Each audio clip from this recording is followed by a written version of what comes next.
સૂર્યોદય સાથે જ નવા દિવસની એક નવા જીવનની શરૂઆત થાય છે. સૂરજના કિરણોની સાથે સાથે જાણે પ્રકૃતિમાં જીવનનું સિંચન થયું હોય તેવી રીતે નદી, ઝરણા, વનસ્પતિ તેમજ સમસ્ત જીવસૃષ્ટિ જીવી ઉઠે છે ને. સોળે કળાએ ખીલી ઉઠવા માટે પ્રકૃતિએ દરેકને કંઈક આપ્યું જ છે. તેવી જ રીતે દરેક સામાજિક પ્રાણી એટલે કે મનુષ્યને સફળ થવા માટે, જીવન સાર્થક કરવા માટે સપના જોવાની ભેટ પણ કુદરતે આપી છે. જ્યારે કોઈ વ્યક્તિનું સપનું સાકાર થાય છે ત્યારે તેને નવજીવન મળે છે, આગળ વધવાનું પ્રોત્સાહન મળે છે. અનેક છોકરીઓના સપના સાકાર કરીને નવજીવન પ્રદાન કરવાના નિર્ધાર સાથે અમે છીએ નવજીવન ટ્રસ્ટ. નવજીવન ટ્રસ્ટ એટલે 1980થી અવિરત માનવ કલ્યાણ અને નારી ઉત્થાન પ્રત્યે કાર્યશીલ સંસ્થા. કેન્દ્ર સરકાર તેમજ રાજ્ય સરકારના વિવિધ વિભાગો સાથેની કામગીરીમાં નવજીવન ટ્રસ્ટ 40 વર્ષોથી વધુ કાર્યરત છે. આર્થિક સામાજિક રીતે પછાત વર્ગના, છેવાડાના લોકોના શિક્ષણ, આરોગ્ય, આજીવિકા, સંસ્કૃતિ સહિતના ક્ષેત્રે ટ્રસ્ટ દ્વારા વિવિધ પ્રવૃત્તિઓ ચલાવવામાં આવે છે. કોરોના મહામારીની કપરી પરિસ્થિતિમાં જ્યારે માનવજાત અસ્તિત્વ માટે જજુમી રહી હતી, ઘણા સપના વેરવિખેર થઈ ગયા હતા. ઘણા પરિવાર એવા હતા જેમની માટે જીવનની પ્રાથમિક જરૂરિયાત પૂરી કરવી પણ એક સપનું બની ગયું હતું. ઘણા બાળકો માટે તે સમય રમવા કે સ્કૂલે જવાનો ન હતો, પણ ઘરકામ કે આજીવિકા માટે મહેનત કરવાનો બની ગયો હતો. ખાસ કરીને જ્યારે છોકરીઓને શિક્ષણ ક્ષેત્રે આગળ વધવાની કોઈ જ તક મળી શકે તેમ ન હતી, ત્યારે આશાનું કિરણ બન્યું છે stem four girls. IBM company દ્વારા સરકાર સાથે જોડાઈને ચલાવવામાં આવતો ખાસ CSR પ્રોગ્રામ છે સ્ટેમ ફોર ગર્લ્સ. છેવાડાના વિસ્તારોમાં છોકરીઓ સ્ટેમ એટલે કે સાયન્સ, ટેકનોલોજી, એન્જિનિયરિંગ, મેથ્સ વિષયોમાં ઉચ્ચ અભ્યાસ કરી શકે તે આ પ્રોજેક્ટનો મુખ્ય ઉદ્દેશ છે. જે અંતર્ગત છોકરીઓના માતા પિતા દીકરો દીકરી એક સમાનના અભિગમને અપનાવે, ગામડાઓમાં છોકરીઓનો ડ્રોપઆઉટ રેશિયો ઘટે, છોકરીઓને ઉચ્ચ અભ્યાસ માટે જરૂરી માર્ગદર્શન મળે, ડિજિટલ ટેકનોલોજીના માધ્યમથી વિકાસની નવી તકોનું સર્જન થઈ શકે તે માટે વિવિધ કામગીરીનું આયોજન કરવામાં આવે છે.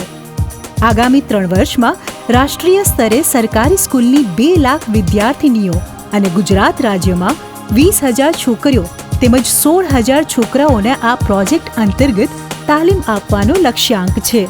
જેમાંથી 25% એટલે કે 5,000 છોકરીઓમાં લર્નિંગ સ્કિલ વિકસે, તેઓ કારકિર્દીની પસંદગી વિશે જાગૃત બને, તેમજ 15% એટલે કે 3,000 છોકરીઓ ઉચ્ચ અભ્યાસમાં સ્ટેમની પસંદગી કરે તેવા પ્રયાસો હાથ ધરવામાં આવેલ છે. આ સ્ટેમ ફોર ગર્લ્સ પ્રોજેક્ટની રાષ્ટ્રીય સ્તરે અમલવારી બેંગ્લોર સ્થિત છેલ્લા 15 વર્ષથી શિક્ષણ અને રોજગારી ક્ષેત્રે કાર્યરત બિન સરકારી સંસ્થા ક્વેસ્ટ એલિયન્સ દ્વારા કરવામાં આવી રહી છે. તેમજ ગુજરાતમાં રાજકોટ, જામનગર અને સુરેન્દ્રનગર જિલ્લામાં સ્ટેમ ફોર ગર્લ્સ પ્રોજેક્ટના અમલીકરણ માટે નવજીવન ટ્રસ્ટની પસંદગી કરવામાં આવી છે. સ્ટેમ ફોર ગર્લ્સ પ્રોજેક્ટ અંતર્ગત ટ્રસ્ટના ફેસિલિટેટર દ્વારા ડોર ટુ ડોર વિઝિટ કરીને વિદ્યાર્થિનીઓને તેમજ તેમના માતા પિતાને કાઉન્સેલિંગ કરીને કારકિર્દી અંગેનું માર્ગદર્શન આપવામાં આવ્યું છે.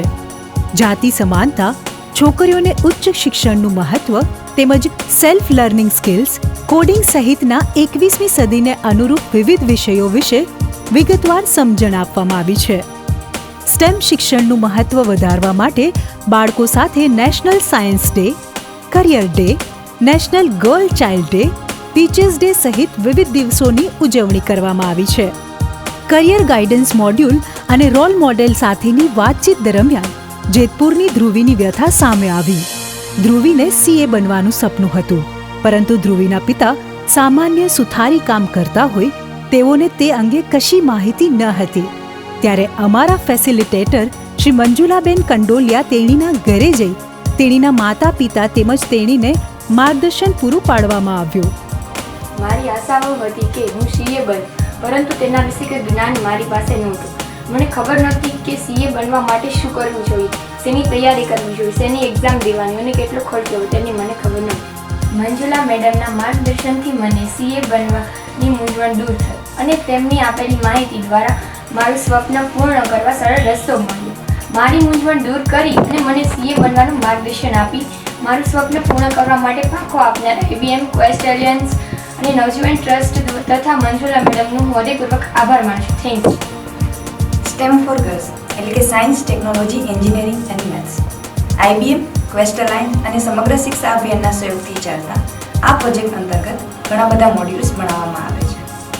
આમાંનું જ એક મોડ્યુલ કરિયર મોડ્યુલ જ્યારે મેં સ્કૂલમાં ચલાવ્યું તો મને જાણવા મળ્યું કે ધ્રુવી CA બનવા માંગે છે, પણ કેવી રીતે CA બનવું એના પ્રત્યે ક્લિયર નહોતી. તો આ મોડ્યુલ ભણાવી અને ધ્રુવી તેના પ્રત્યે ક્લિયર બન્યું. આ સાથે મેં તેના માતા પિતા સાથે પણ વાત કરી અને તેઓ પણ આ પ્રત્યે સજાગ બન્યા. શ્રી ગુલાબબેન સોલંકી રાજકોટમાં આવેલી શાળામાં ફેસિલિટેટર તરીકેની ફરજ બજાવે છે. આ દરમિયાન તેણીની મુલાકાત નીરુ સાથે થાય છે અને તેની સાથે વાતચીત કરતા માલુમ પડે છે કે તેના માતા પિતા શાકભાજી વેચીને તેનું ગુજરાન ચલાવે છે અને તેને 4 બહેનો છે, જેમાંથી સૌથી મોટી નીરુ. નીરુ ભણવામાં હોશિયાર, પરંતુ ઘરની આર્થિક પરિસ્થિતિ અને ઘરની તથા નાની બહેનોની સંભાળ લેવાની હોવાથી તેણીને ભણવાનું અધવચ્ચેથી છોડાવવાની વાત ચાલતી હતી. ત્યારે ફેસિલિટેટર શ્રી ગુલાબબેન સોલંકીએ તેમના ઘરની મુલાકાત લઈ તેના માતા પિતાને શિક્ષણની મહત્તા તેમજ સ્કોલરશીપની માહિતી સમજાવતા તેણીનું ભણવાનું ફરી ચાલુ કરાવવામાં આવ્યું. આમ STEM ફોર ગર્લ્સ અંતર્ગત બાળકોના ડ્રોપઆઉટ રેશિયો ઘટાડવાની પણ કામગીરી કરવામાં આવે છે. મારું સપનું શિક્ષક બની અને મારા જેવા બાળકોને સુશિક્ષિત કરી સમાજની સેવા કરવાનું હતું, પણ મારા માતા પિતા મને આગળ ભણવાની ના પાડી. પણ નવજીવન ટ્રસ્ટમાંથી આવેલા ગુલાબ મેડમે મારા માતા પિતાને સમજાવ્યા અને તેઓએ મને આગળ ભણવાની છૂટ આપી. હવે મારા સપનાને પાખો આવી અભ્યાસ રૂપી ગગનમાં હું ખુલ્લા રૂપે ઉડી શકીશ, જેના માટે હું ક્વેસ્ટ અલાયન્સ અને નવજીવન ટ્રસ્ટ અને ગુલાબ મેમનો આભાર માનું છું. હું એકનાથ રાંડે વિદ્યાલયની અંદર STEM ફોર ગર્લ્સ પ્રોજેક્ટ અંતર્ગત એક ફેસિલિટેટર તરીકે મારી જવાબદારી નિભાવું છું. એક દિવસ નીરુની સાથે મારી મુલાકાત થાય છે કે તેમના માતા પિતા તેમને કૌટુંબિક જવાબદારી અને આર્થિક સ્થિતિના કારણે તેમને આગળ ભણાવવા માંગતા નથી. એક દિવસ હું એમના ઘરે જાઉં છું અને તેમને સ્કોલરશીપ વિશે અલગ અલગ પ્રકારની માહિતી આપું છું કે કૌટુંબિક જવાબદારીની સાથે સાથે તમારી દીકરી અભ્યાસ પણ મેળવી શકે છે અને ઘરનું કામકાજ પણ સંભાળી શકે છે અને આવી રીતે તે પોતાનું સપનું પૂરું કરી શકે છે. રોશનીને 3 બહેનો જ છે. તેને ભાઈ કે પિતા ના હોવાથી તેના માતા બ્યુટી પાર્લરનું કામ કરી ગુજરાન ચલાવે છે. રોશની ભણવામાં ખૂબ જ હોશિયાર છે અને તેનું IAS બનવાનું સ્વપ્ન છે, પરંતુ ઘરની પરિસ્થિતિને ધ્યાને લઈ રોશનીના મનમાં દીકરો ન હોવાનો રંજ રહેલો. પરંતુ ફેસિલિટેટર શ્રી ખ્યાતિ કડવાતરને આ વાત ધ્યાનમાં આવતા તેણીને સમજાવેલ તેમજ તેના ઘરે જઈ માતાને દીકરો દીકરીની સમાનતા સમજાવવામાં આવી. ઓલી કહાવત છે કે મન જ્યારે સાચું હોય ત્યારે કોઈના કોઈ સાથી મળી જાય છે. ભગવાન પોતે તો નથી આવતા, પણ કોઈના કોઈ રૂપમાં કોઈને જરૂર મોકલી દે છે. ત્યારે મને ખ્યાતિબેન મને મળ્યા. થેન્ક યુ સો મચ ખ્યાતિબેન, અને એ મને ઘણી બધી હેલ્પ કરી અને બહુ આભાર છે.